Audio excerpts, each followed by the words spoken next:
Today on Sekulow, Kamala Harris gambles with a Fox News interview and loses. Keeping you informed and engaged, now more than ever. This is Sekulow. We want to hear from you. Share and post your comments or call 1-800-684-3110. And now your host, Jordan Sekulow.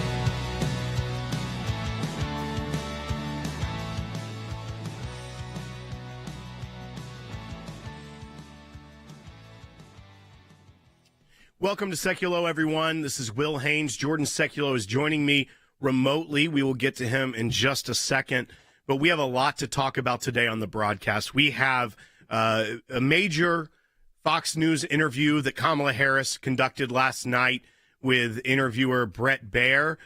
This was with just 20 days before the election, an interesting time. It shows a lot of things about where maybe the campaign thinks they are at this moment. And we will break that down with Jordan, kind of the politics of it, the reason why Kamala Harris would feel compelled to do this interview with just 20 days to go at the time of recording and airing last night. But we've also got some really big news out of Israel that we will get to as well. And that is that the new Hamas leader, you'll remember that Israel assassinated the previous Hamas leader in Tehran when he was there for the inauguration of Iran's new president. But the former military commander of Hamas, now the head of the political bureau of Hamas, which is the head of all Hamas, appears was eliminated by Israeli forces, by the IDF, today in Gaza. This would be another huge victory for Israel at a time where they are feeling pressure from the world. They're also feeling pressure from what should be their closest ally, the United States, as we head up to this election. We know that Israel is looking at this as a time they cannot wait. They have been going across the Middle East, taking out Iranian proxy leaders left and right. This is another victory for the Jewish state of Israel, and we'll break that down as well. But we also want to hear from you today. Did you watch the Kamala Harris interview on Fox last night? What were your takeaways? How do you think Bret Baier did in this interview? How do you think Kamala Harris did? And do you think this impacts the election, which is now just 19 days away? Give us a call at 1-800-684-3110. Let us know your thoughts on that. You'll be speaking with me and Jordan about this issue as we break it all down for you. And once again, if you're just joining us, we are going to be discussing the Kamala Harris interview with Bret Baier last night, why she felt motivated to take on, finally, an adversarial interview. She'd been doing a lot more media, but this is the first time that she has really gone on an adversarial program to her. Everything else has been friendly, whether it be podcasts, whether it be CNN. You go down the line, she has been welcomed by a friendly audience that didn't give a lot of pushback.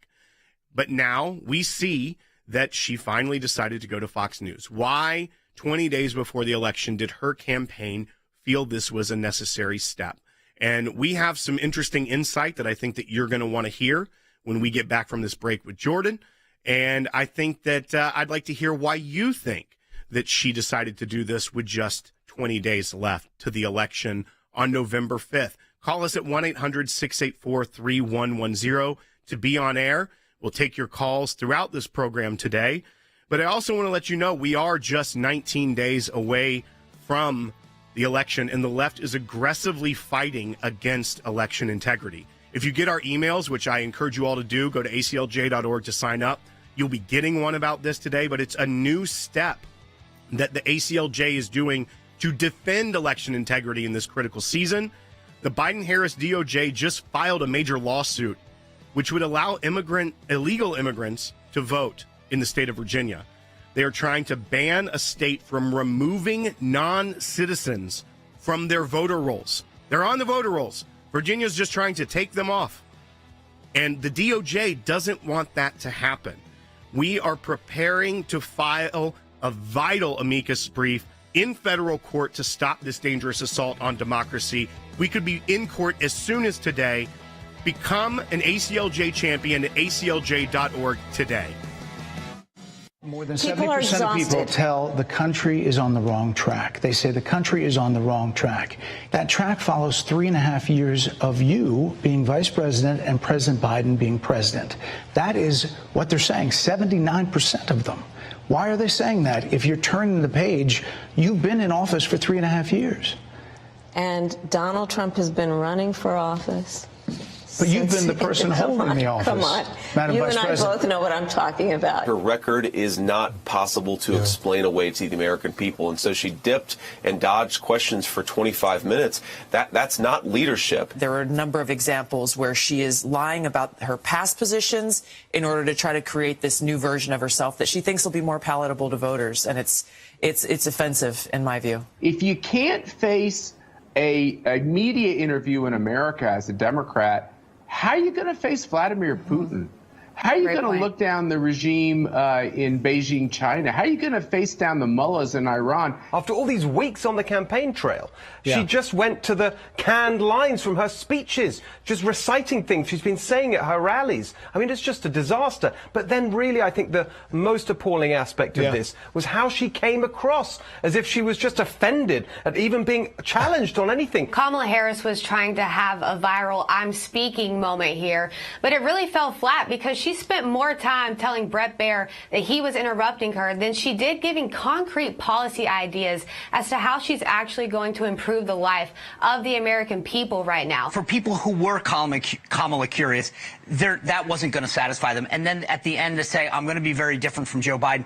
She's got an authenticity problem, Leland. Over and over again, she'll say what she has to say, use the accent that she has to use to whatever audience she's speaking to. And today was another example of I'll say whatever I have to say depending on who I'm talking to.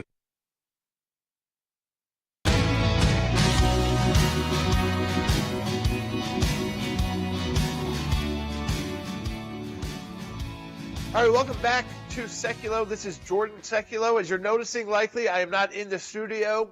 We had a little technical difficulty right before.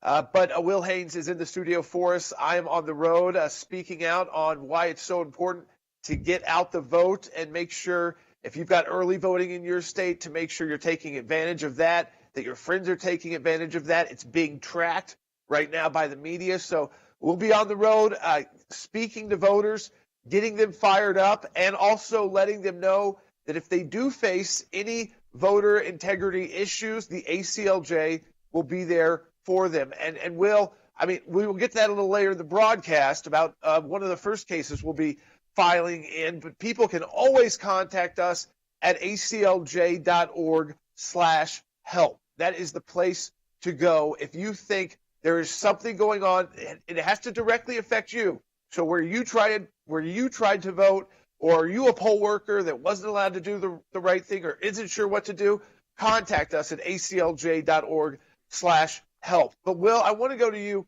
right away because I think your analysis, we talked about it a lot right when I got to West Virginia, actually. We made it in time to watch most of that interview that was pre-recorded a couple hours before it aired with Bret Baier and Vice President Harris. And we were all kind of sitting there with our jaws dropped, like, why did her campaign think this was a move that would help her?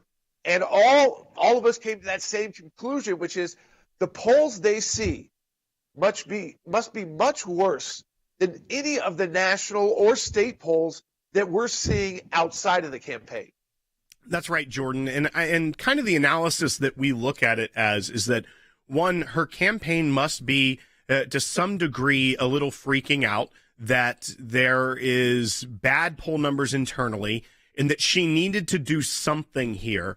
Just the podcast interviews, all of the things she's been doing aren't enough. She had to do something to try to spruce up her campaign, get a little bit of energy because the momentum has completely stalled out. And so what do? We take an adversarial interview. We go on Fox News and we try to reach a segment of the voting base that may be traditionally conservative, traditionally Republican, leans to vote that way by party, but isn't necessarily MAGA or the Trump diehard that you see as the supporter base. So let's go on Fox. Let's take it with Bret Baier. He's a fair journalist. She even made a point to say that during it, that, you know, you're a serious journalist, and let's try to win over that base. But what I'm concerned about And we'll play this bite because I think it exemplifies where she had no strategy once she got to the interview. And I think that's problematic if you're running to be the leader of the free world, the president of the United States, the commander in chief. If you go into this with a goal but no strategy to get there, then you're going to have a disaster on your hands. And we've seen that, having a goal with no strategy throughout the Biden administration. But let's take a listen to bite 12, where I think it shows that she had no strategy to reach that voter by differentiating herself from Joe Biden. Instead, it was all about Trump. Let's go ahead and play bite 12. Your campaign slogan is a new way forward, and it's time to turn the page. You've been vice president for 3.5 years. So what are you turning the page from? Well, first of all, turning the page from the last decade in which we have been burdened with the kind of rhetoric coming from Donald Trump that has been designed and implemented to divide our country and have Americans literally point fingers at each other. Rhetoric and an approach to leadership that suggests that the strength of a leader is based on who you beat down instead of what we all know. The strength of leadership is based on who you lift up. The strength of an American president, which is one who understands that the vast majority of us have more in common than what separates us. Madam Vice President, more than 70% of people that is about turning the page on rhetoric that people are frankly exhausted of, Brett. More than 70% of people tell the country is on the wrong track. They say the country is on the wrong track. If it's on the wrong track, that track follows 3.5 years of you being vice president and President Biden being president. That is what they're saying, 79% of them. Why are they saying that? If you're turning the page, you've been in office for 3.5 years. And Donald Trump has been running for office. But you've been the person holding the office. Come on. Madam You Vice and I President. both know what I'm talking about. You and I both know what I'm talking about. I actually don't. What are you talking about? So, Jordan, in this, she could have had a clear strategy to differentiate herself from Joe Biden and the administration very easily without even being nasty towards her current boss. But instead, she tried to make it about Donald Trump. And I don't think that her target voter block that she was hopefully trying to reach with this cares at all about what she had to say there. No, I don't think so either. I think that if you're trying to reach a Fox News audience, and within that audience, really a specific block, so not the MAGA voter who's watching to see, what do we need to do? Does she use the same word salad? Is it just as bad as all the other interviews? But you're trying to reach a Fox News voter who is unsure about Donald Trump and is saying, okay, well, if Harris is willing to come to Fox News and do this interview with Bret Baier, maybe I will at least give it a listen, and that might then change some minds, or at least tone down the I guess dissent from Harris. Maybe say, well, it hasn't necessarily changed how I'm going to vote yet. I'm not sure 19 days out, but I could rethink this. Instead, it was the same kind of no answers to specific questions. I mean, the only time she really tries to distance herself from President Biden was when she said, that it won't be the same. Just look at me. That's not what people are talking about, not identity politics. It's you can't keep telling us you're going to turn a new page when you didn't raise your voice for now nearly 4 years. And obviously you weren't. If you did believe that those were policies that needed to be changed in the last 4 years, no one in that White House, including President Biden, trusted you or thought you were someone who they should listen to and take advice from. And Jordan, I think we should play that because you referenced the I'm not Joe Biden. And I think that is the key, is that if you want to reach those voters, they're not concerned about Donald Trump's policies, that the targeted voter that she was probably trying to reach, Fox News audience, but maybe not sold out MAGA rally going conservative.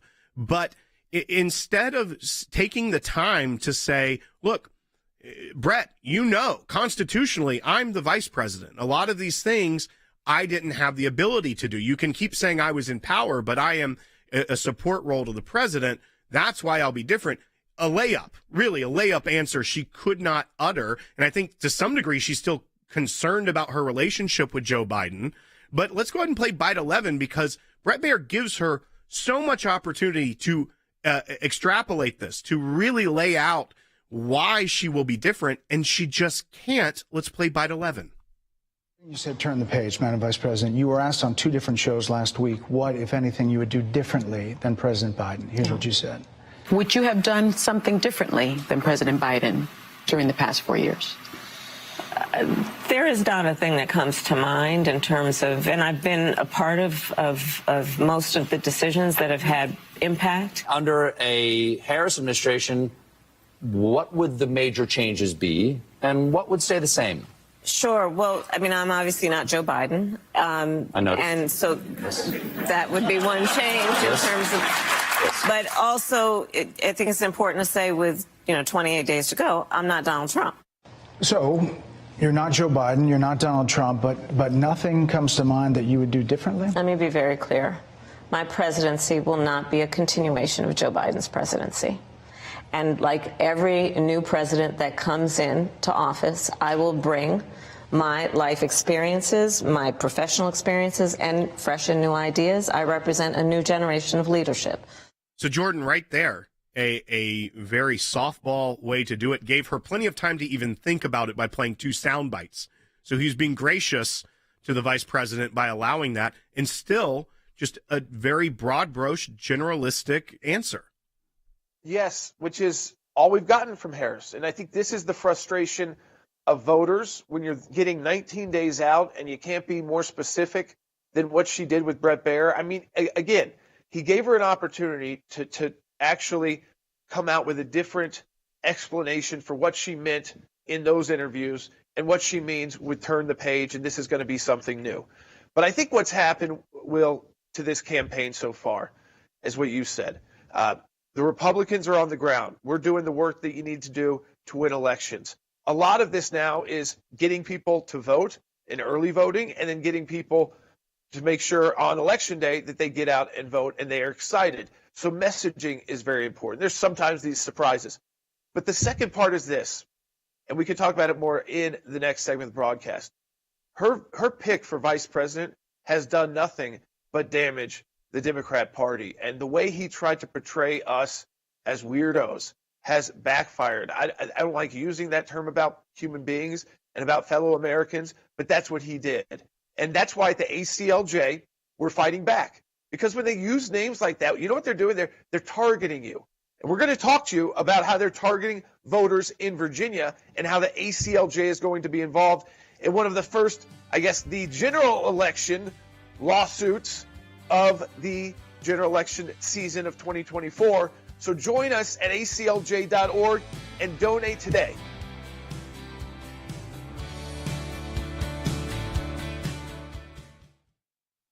Breaking news that may be happening right now in the Middle East, and this could be. That's right. We thought right before the show that it could be that Israel's military is looking into whether the top leader of Hamas, Yahya Sinwar, who was responsible for October 7th and many other atrocities, he may have been killed in a military operation in Gaza. The Israeli military is saying in a statement that, quote, the identity of the terrorist cannot yet be confirmed. They are also saying that this apparently happened in a building above ground in Gaza, which is extremely notable given the fact that the working assumption had been that Sinwar was hiding in tunnels for much of the last year. They also say that there are, quote, no signs of the presence of hostages in the area. We have to wait for the DNA evidence to come back and the Israelis to confirm on the record that this did take place. If it is confirmed, it would be one of the most significant moments in the war. He is believed to be the mastermind of October 7th. The Israelis and the IDF been going through these tunnels trying to find him.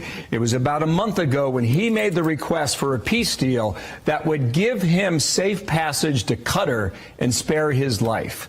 That was not accepted. The person they are testing to see if it is indeed Yahya Sinwar was killed in the southern city of Rafah above ground. Since 2017, when he assumed the role as the military commander of Hamas, you'll remember that Ismail Haniyeh, the political leader of Hamas, was killed in Tehran. In that moment over the summer when Ismail Haniyeh was killed, it left a bit of a vacuum at the top of Hamas leadership. Well, Yahya Sinwar stepped into that role and assumed both titles, the military commander of Hamas and the political commander. If he is indeed dead, this is a dramatic moment for this war and a dramatic moment for the region, and it opens up the way for hopefully ending the war and moving on a new direction.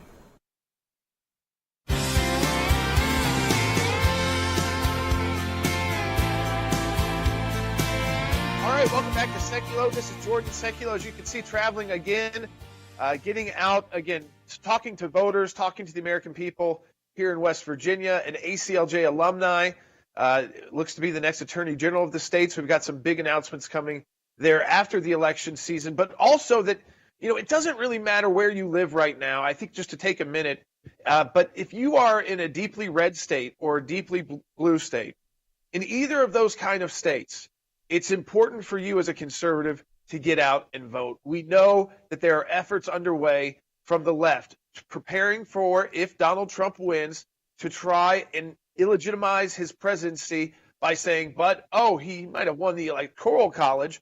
And of course, that's the game that you're playing when you run for president. You look for, how do I put together the Electoral College votes I need, not the total number of voters.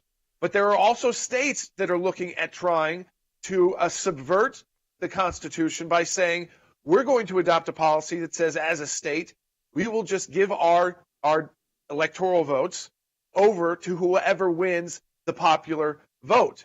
So this is not going away, even with a Trump victory. So I want you to make sure it doesn't matter where you live, with early voting beginning, and of course just less than 3 weeks out now from Election Day, that you are making sure you're voting, your friends and family are voting, and it doesn't matter if you're in a state where it's tough to be a conservative or a state that's dark red and only conservatives are going to win from top down.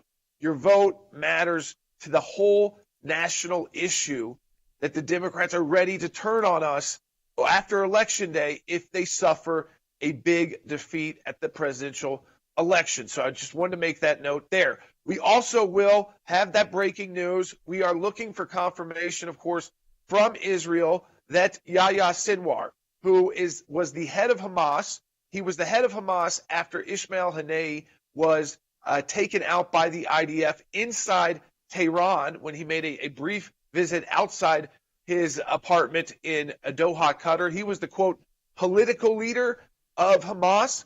But the real on-the-ground leader was Yahya Sinwar, someone who spent over 20 years in prison in Israel for his role in killing Israelis and Israeli civilians. He planned October 7th. And when Ismail Haniyeh was taken out by the IDF, who did Hamas choose to be its new leader? Yahya Sinwar. And it appears now from the images we're seeing and from reporting that all we're waiting on, because the images look exactly like him. It was not a major strike, so body pretty intact, and you can see those images online. So they're waiting to test the DNA. They already have his DNA because he was a prisoner in Israel. So they are just waiting to do that test. I would suspect we get confirmation on whether or not this was Sinwar, and everyone believes it to be at this point, and then what that will mean for Israel in its fight with Hamas, because who comes next in their leadership structure? And would that person be more open to some kind of ceasefire to get the remaining 97 hostages out, 33 of which we believe are no longer alive, but that means over 60 who are alive and maybe up to 4 Americans will. So this is big news as it develops. And of course, once it's confirmed, you really move to that next step of how can this be utilized by Israel and its allies to get those remaining hostages out and continue to dismantle Hamas like they have done with Hezbollah as well. That's right, Jordan. And I think what is striking here is that Israel has these capabilities. They've been able to systematically go across the region, taking out proxies of Iran, the leadership of these terror organizations, whether it be Hezbollah to the north or Hamas in the Gaza Strip. And what has maybe been the changing factor here is Israel looking ahead to November 5th and realizing that it as far as the polling goes, and if you're an international player and you're looking at who's going to be my ally going forward, the presidential election looks like a coin toss. When they have had so much pushback from President Biden and they've had to restrain themselves in so many ways, that they are probably concerned about a Harris administration, that their ability to go after these leaders would be greatly diminished if she were to prevail on November 5th. So I think that Israel is taking an opportunity now to go through and wipe out these leaders to hopefully cripple these organizations in the future if there is a less friendly partner, if you want to call it that, in the White House, if it ends up being Kamala Harris. But I think what's also interesting about this is that it shows you the skill and precision of the IDF, is that one of the reasons it's taking so long to confirm by them doing the DNA testing is that this wasn't one of these, a bomb hidden in an apartment in Tehran for 2 months and then using intelligence, or going after the specific bunker that they knew that Nasrallah was in the north in Lebanon.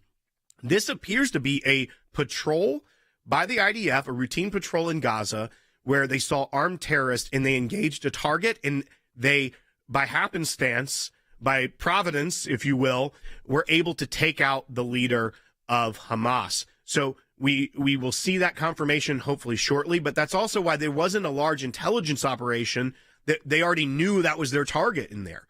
And there's some reporting as well that it was a soldier who noticed and potentially took him out, wasn't even in the IDF on October 7th. He was enlisted after the attack by Hamas. So there's some beautiful poetic justice if that is the soldier, the brave hero of Israel, that was able to lead to the takeout of Sinwar, who has been a thorn in Israel's side for decades. I think what this shows, too, is that by Israel starting this multifaceted campaign, really, to take out terrorist leadership in whether it's Hezbollah or whether it is Hamas, and using very unique ways. And you see that some of those strategies started before even October 7th, when we're talking about Hezbollah. When we're talking about, of course, taking out the leader of Hamas in Tehran. When we were talking about Sinwar, who they have been looking for, but worried that they had located his general area, but that he was surrounded by hostages.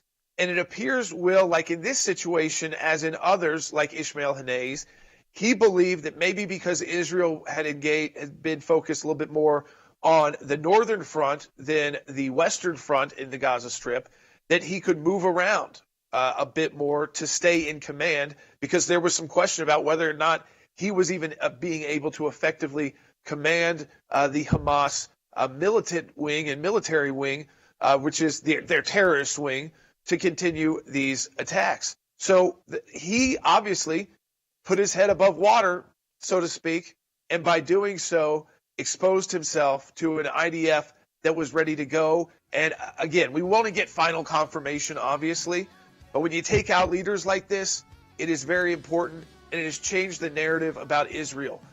So many who are still remain hostages, we want them home, but we're going to fight for that at the ACLJ.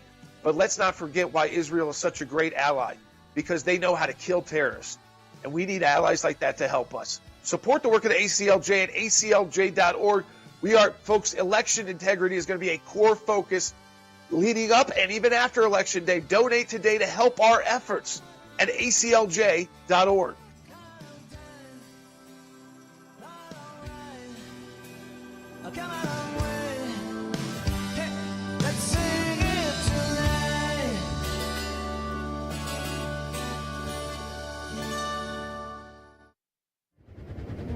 Israel is under attack. And every day I see ordinary Israelis acting as champions. Not to win medals or glory, but literally fighting for their very right to live, to exist. Being a champion means choosing to do what's right, to do what's hard, no matter the cost. Here in Israel, it can be a dangerous stand to take, but it's essential if the Jewish state is going to survive. As an ACLJ member, you have an opportunity to be a champion too. You can make a difference. You can impact real change and defend life, liberty, religious freedom, while the media and the misinformed march in support of terrorists, even in America. You can stand strong for Israel.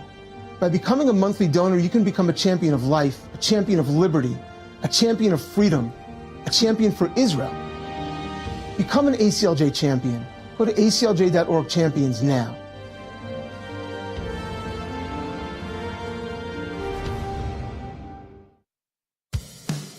keeping you informed and engaged. Now more than ever. This is Sekulow. And now your host, Jordan Sekulow.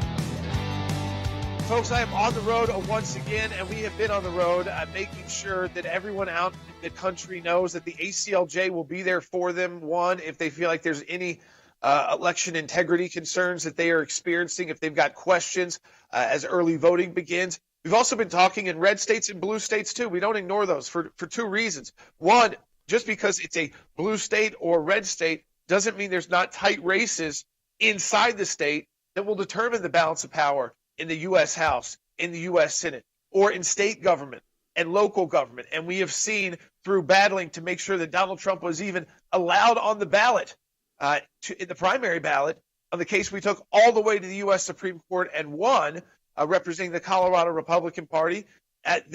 Again, you've got to make sure that people have access to vote. And I want to make sure everyone who is a supporter of the ACLJ, everyone watching this broadcast right now, everyone listening to this broadcast right now knows that we are committed to making sure that you feel confident in your vote being counted and you feel confident in the election integrity of our country. Does that mean it's all going to go perfect on election night?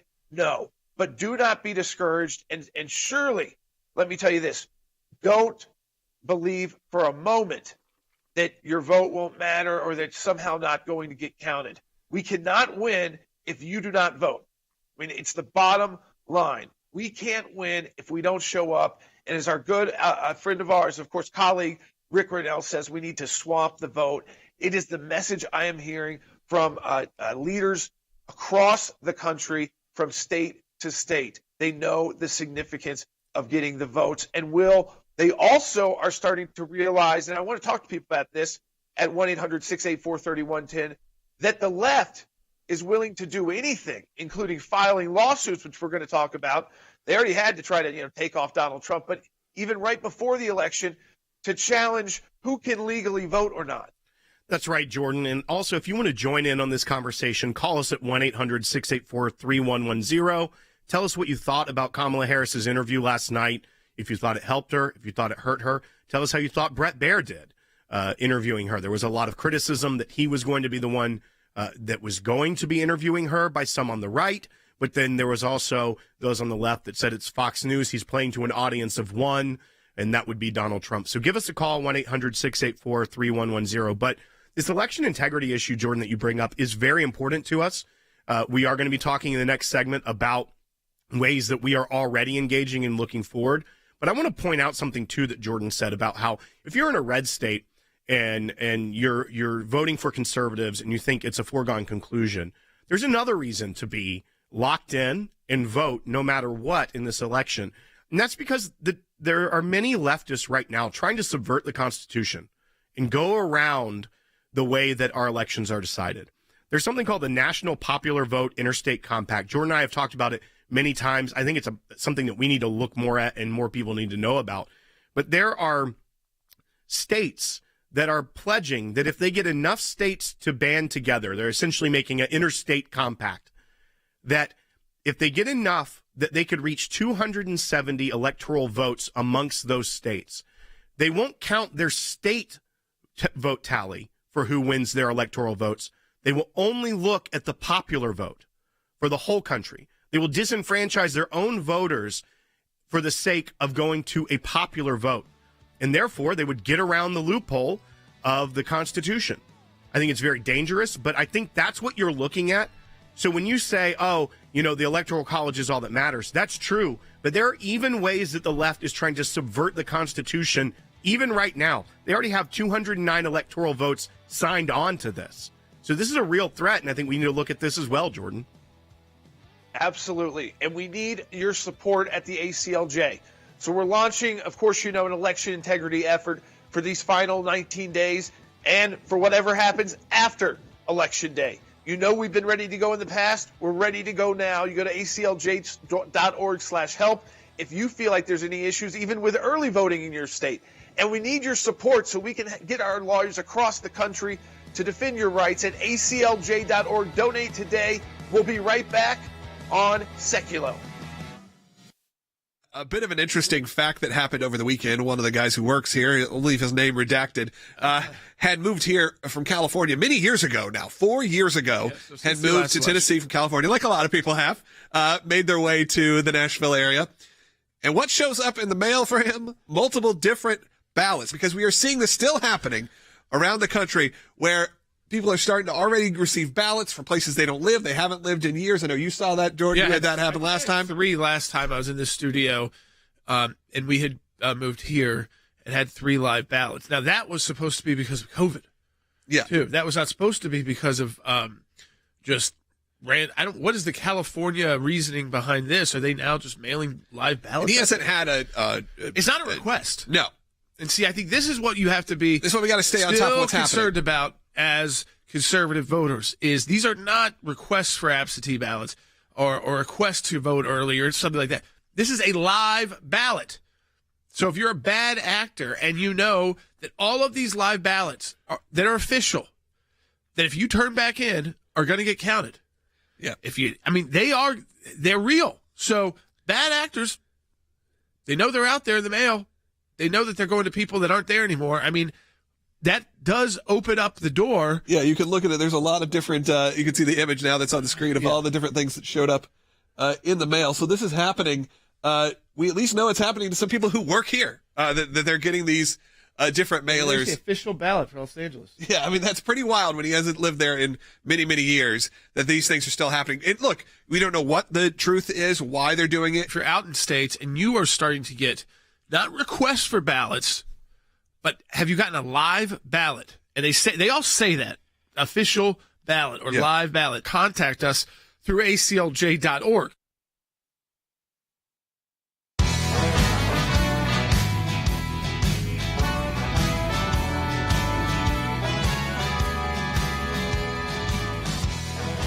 All right, welcome back to Sekulow. This is Jordan Sekulow. We are taking your phone calls. I want you to call into a 1-800-684-3110. That's 1-800-684-3110. We want to take a lot of calls in the next segment, next 2 segments of the broadcast, especially to find out for those of you who maybe are in states that have launched early voting. A lot of those states have begun already. One of the first things I'm going to do, likely when I get home after this trip, again, speaking out to activists and voters about how it's so important to make sure we take advantage of every potential vote we can get in this election, regardless of what district you live in, what state you live in.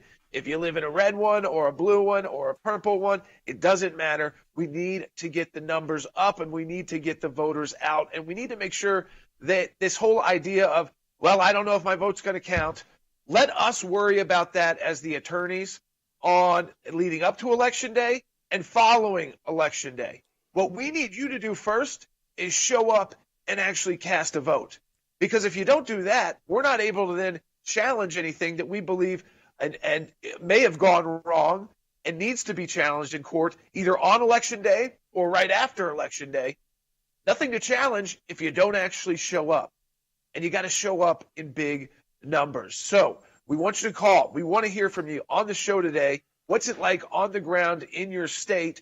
1-800-684-3110 is the number. That's 1-800-684-3110. The second thing, Will, I want to go to right now, of course, a major case we are about to file in Virginia in federal court. And this case involves illegal immigrants or people in the United States who are not citizens. 6,000 plus in Virginia who self-identified as non-citizens. They may be legally here, but they say, I am not a citizen, so they are not qualified to vote. And the Virginia governor's move to require those people to make sure they're not on the voter rolls has been challenged by Merrick Garland and Harris Biden Department of Justice 19 days before the election. Why do they want 6,000 people on the ballot to be able to vote, to be on the ballot list as a real voter, 6,000 plus voters who have told the Commonwealth of Virginia under a law passed by a Democrat governor in Virginia in 2006 that they are not citizens and thus they cannot vote in the election? Why is the DOJ coming in and trying to save their names to make sure that they can go and illegally vote, even though they know they shouldn't. And Will, that is exactly what we've seen happen. And we're about to file. It may be today, later today. It may be tomorrow, but I wanted people to know about that. That's right. We at the ACLJ are taking action. Our attorneys right now are preparing these briefs that could be filed as soon as today, but within the next day or so at the very latest, because it is such a critical time with just 19 days left to the election. But I have Professor Harry Hutchison in here with me. So, Professor Hutchison, this headline, the DOJ sues Virginia for allegedly purging non-citizens from voting rolls too close to the election, sounds like it could be from a parody website. That doesn't sound like what you would expect out of the Department of Justice trying to enforce law of the United States and protect the integrity of both our elections and our national sovereignty. But that's exactly what's going on here in Virginia with the DOJ suing the state of Virginia. Absolutely. So what we have, Will, is a clear and unmistakable evidence that the DOJ is engaging, in my opinion, in election interference. In other words, they're trying to deprive the state of Virginia of the right to purge non-citizens. If you read the first line of the DOJ's brief, they argue that only U.S. citizens are eligible to vote in U.S. federal elections. That fact is not in dispute, and there is no evidence of widespread non-citizen voting in the United States, but that is not what this case is about. That, in my opinion, is a fabrication. It's precisely about the DOJ's effort to assist non-citizens to vote in Virginia elections. Up to 6,300 non-citizens have self-identified themselves as non-citizens, and yet, what is the DOJ doing? They're filing a lawsuit. They're trying to enjoin or prevent the state of Virginia from enforcing a law signed by a Democratic governor, Tim Kaine, in 2006. So this is ridiculous. It's also a move by the DOJ which arguably violates the United States Constitution. If you look at Article 1, Section 4, Clause 1, the state legislature sets the time, manner, and method of voting with respect to members of the House, members of the House of Representatives, and the Senate.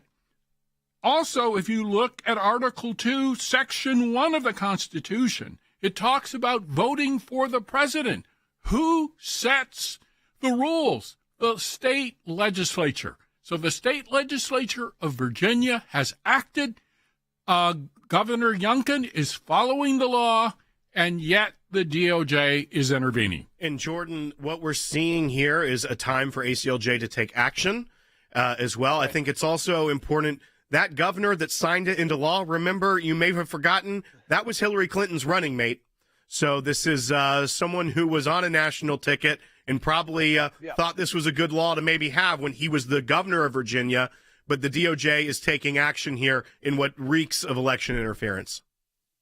So in my hotel room, I threw my glasses on to just look over to the television because I saw there was something new being reported on Sinwar, and that is big news that Israel's foreign minister has said in Israeli media that Sinwar is dead. He is confirming that Sinwar is dead. Now, again, that is being reported out of Israeli Hebrew media. So, and it's not the prime minister yet, but the foreign minister making a comment like that, I cannot imagine would be said with that kind of clarity if it wasn't true. Now, do we want to get that final and full confirmation?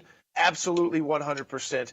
But what we have seen, Will, and I just think for all of you out there who pray for Israel, who support our work that we do in Israel, the ACLJ Jerusalem, it has been a very tough year for Jews around the world, for families like ours with Jewish heritage as well, because of what happened on October 7th. And then the response we saw from the world. of how people cheered on somehow what happened to the Jewish people on October 7th.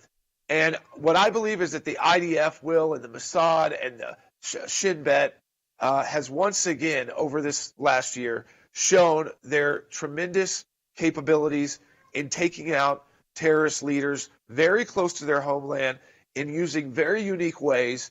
And it's why they're such an important ally of the United States, because they are the tip of the spear in the fight on terrorism. So I just wanted to make sure people did get that update from us.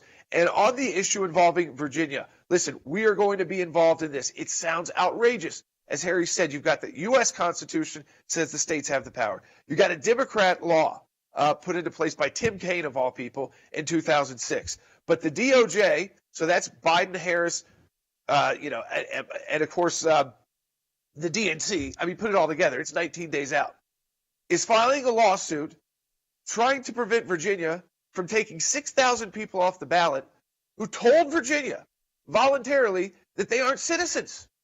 They might be lawful residents, but they aren't citizens, and so they are not eligible to vote. It's like, Will, do they not think that we see right through it? And this is what makes people nervous about election integrity, about the fact that their vote won't be counted the same way it should, because 6,000 people who shouldn't be voting, the DOJ is fighting somehow for them to remain on the voter rolls. It's so transparent what the left is doing, but I think, like the Harris interview, Will, it is a time of desperation, and that's when we've got to put our pedal, put your pedal to the metal. We've got to go hard these last 19 days, leave no stone unturned, speak to everyone you can, get out the vote, because they are starting to make moves and steps that show they are very nervous about what could happen on Election Day. And Jordan, I mean, it's almost as if the DOJ created a loophole for illegal voting by saying, hey, if it's within 90 days and someone joins the voter rolls, you can't even look at it. That's the way it plays in my mind as a non-attorney, but it's like creating a loophole for election fraud. No, absolutely. And it's why you got to support the work of the ACLJ at aclj.org, because we jump on these cases immediately. So go to aclj.org. You can donate today. We're focusing so much of our efforts in these final 19 days to make sure you're confident in your vote, but also that we've got election integrity nationwide. We're joining in this battle in Virginia. We'll be joining others as well. Donate today at aclj.org. We'll be right back on Sekulow.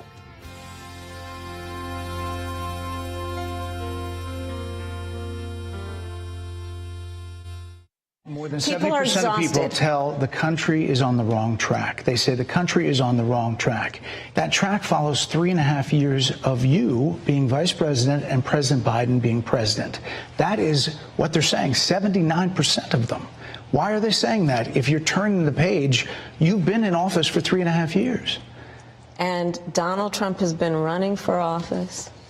But you've been the person holding the office. Come on. Madam You Vice and I President. both know what I'm talking about. Her record is not possible to explain away to the American people. And so she dipped and dodged questions for 25 minutes. That's not leadership. There are a number of examples where she is lying about her past positions in order to try to create this new version of herself that she thinks will be more palatable to voters. And it's offensive, in my view. If you can't face a media interview in America as a Democrat, how are you going to face Vladimir Putin? How are you going to look down the regime in Beijing, China? How are you going to face down the mullahs in Iran? After all these weeks on the campaign trail, she just went to the canned lines from her speeches, just reciting things she's been saying at her rallies. I mean, it's just a disaster. But then really, I think the most appalling aspect of this was how she came across, as if she was just offended at even being challenged on anything. Kamala Harris was trying to have a viral I'm speaking moment here, but it really fell flat because she spent more time telling Bret Baier that he was interrupting her than she did giving concrete policy ideas as to how she's actually going to improve the life of the American people right now. For people who were Kamala curious, that wasn't going to satisfy them. And then at the end to say, I'm going to be very different from Joe Biden. She's got an authenticity problem, Leland. Over and over again, she'll say what she has to say, use the accent that she has to use to whatever audience she's speaking to. And today was another example of I'll say whatever I have to say depending on who I'm talking to.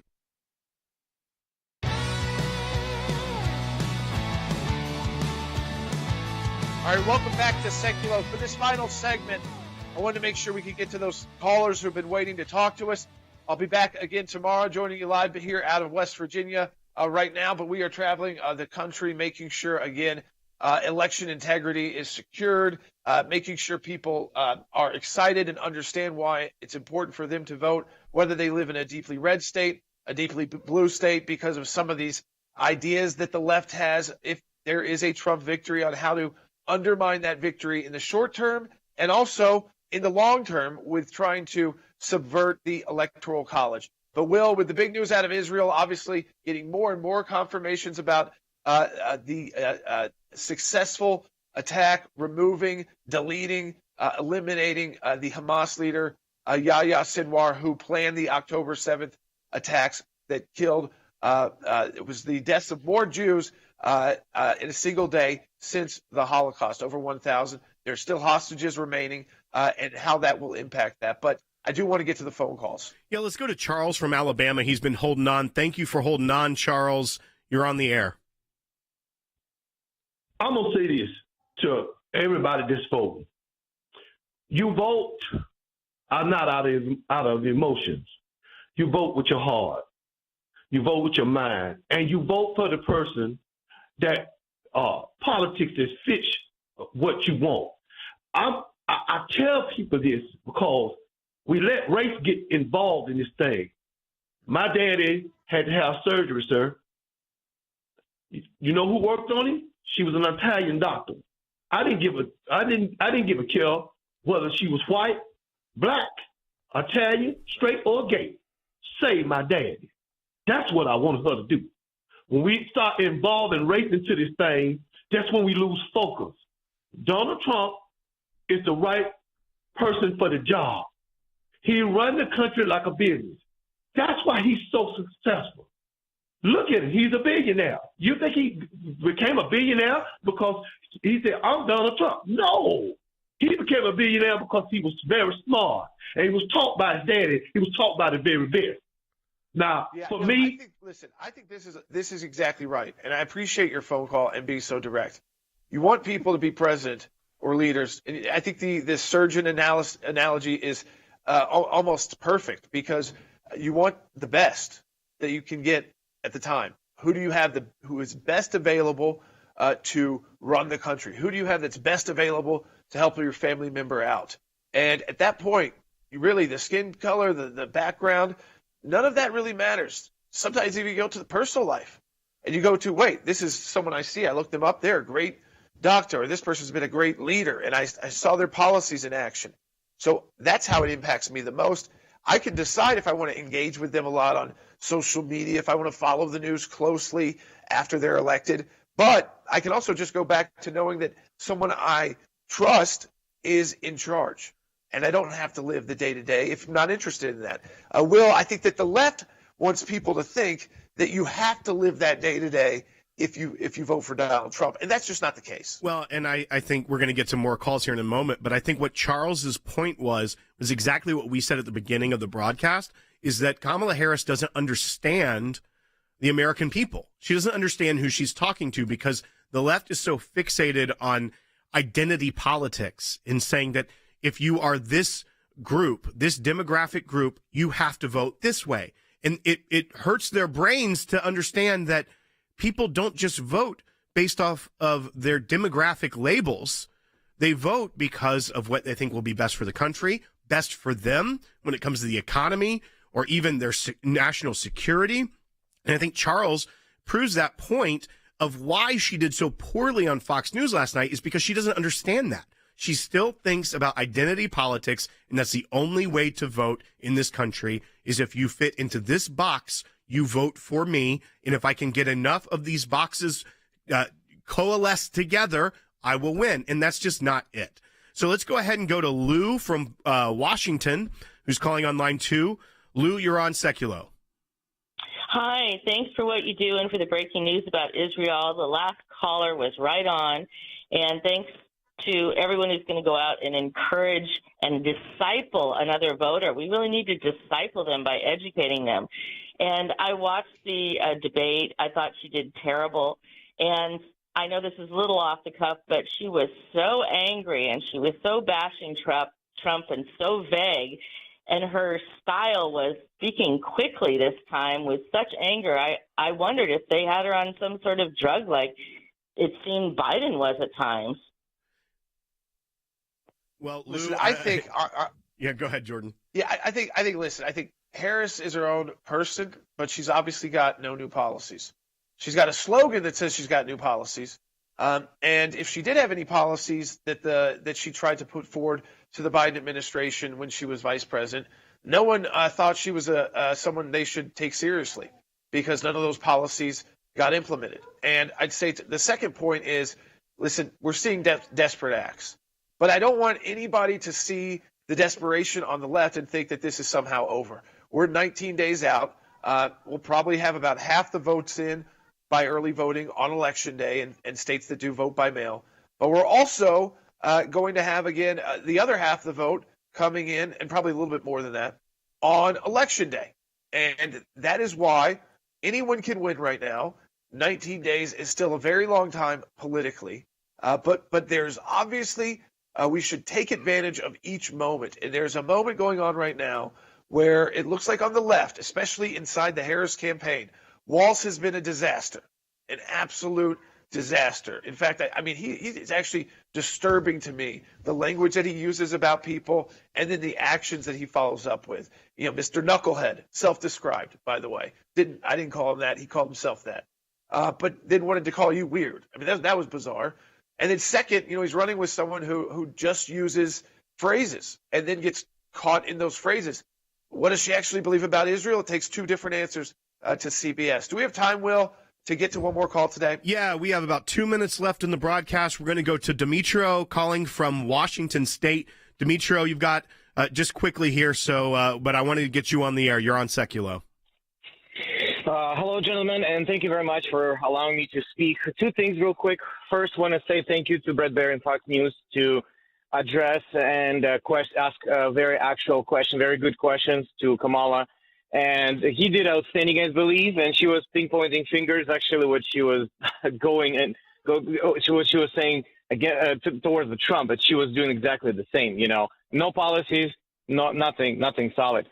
So thanks to Bret Baier, it was great. The second point, we received a ballot 4 years ago in previous election for my wife and her sister who got married 10 years ago and changed their last names, actually 15 years ago. But they still received ballots for their previous last names and for the new last names, so 4 ballots. Yeah, and imagine if millions of people... We've only got a minute left, so let's take him down. That's happening across the country. And that is why we're active now and we'll be active in Virginia.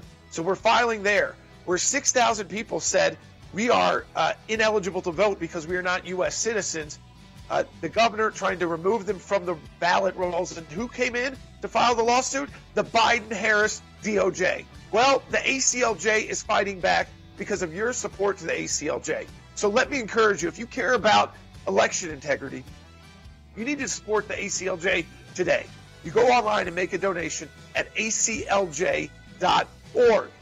You hear how serious we take this issue. It is very serious. It's election integrity in the United States of America. Donate today at aclj.org. We're going to defend it and make sure you have faith in your election.